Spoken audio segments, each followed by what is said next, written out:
السلام عليكم ورحمة الله وبركاته، طلبة وطالبات الصف الأول الثانوي.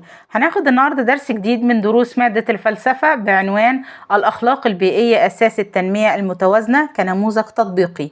عايزين نعرف الأول إيه هي الأخلاق البيئية. الأخلاق البيئية دي هي فرع من علم الفلسفة البيئية، بيدرس العلاقة الأخلاقية بين البشر والبيئة الطبيعية. بيأكد ارتباط علم البيئة ارتباط وثيق بالأخلاقيات، بمعنى إن هي نظام فلسفي حديث بيسعى لتوجيه سلوك الإنسان في علاقته بالبيئة، حيث بيدرس علاقة البشر الأخلاقية مع البيئة ومكوناتها غير البشرية وما يتصل بيها من قيم.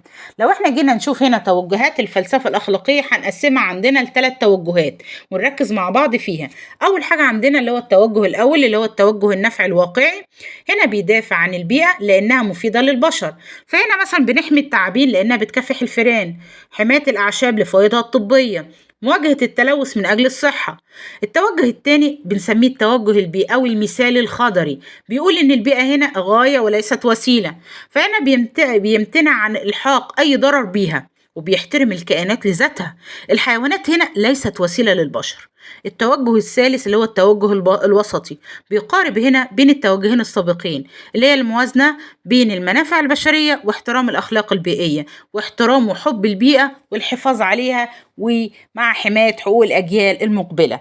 نقدر نلخص الثلاث توجهات دي في كلام بسيط جدا، نقول مثلا إن التوجه الأولاني اللي هو النفع الواقعي العملي ده بيحافظ على البيئة وكائناتها عشان دي حاجة مفيدة لينا. طيب التوجه التاني اللي هو البيئوي الخضر المثالي ده بيقول إن احنا نحافظ على البيئة وكائناتها عشان ده واجب وضرورة أخلاقية. طيب التوجه التالت ده اللي هو التوجه الوسطي، بيقول إمكانية الجمع بين المنافع البشرية واحترام الأخلاق البيئية. نقدر نلخص ده كله ونقول إن الأخلاق البيئية بتؤكد إن جميع الكائنات لها الحق المتساوي في الحياة، وإن عدم مراعاة الأخلاق البيئية ده بيؤدي لحرمان هذه الأشكال من حقها، وأيضا بيؤدي لتدمير التوازن الطبيعي. عشان كده يصبح من واجبنا ضرورة ترسيخ الأخلاقيات البيئية التي تدعو إلى: رقم 1 تنمية الوعي البيئي بدور الإنسان في عمارة الأرض.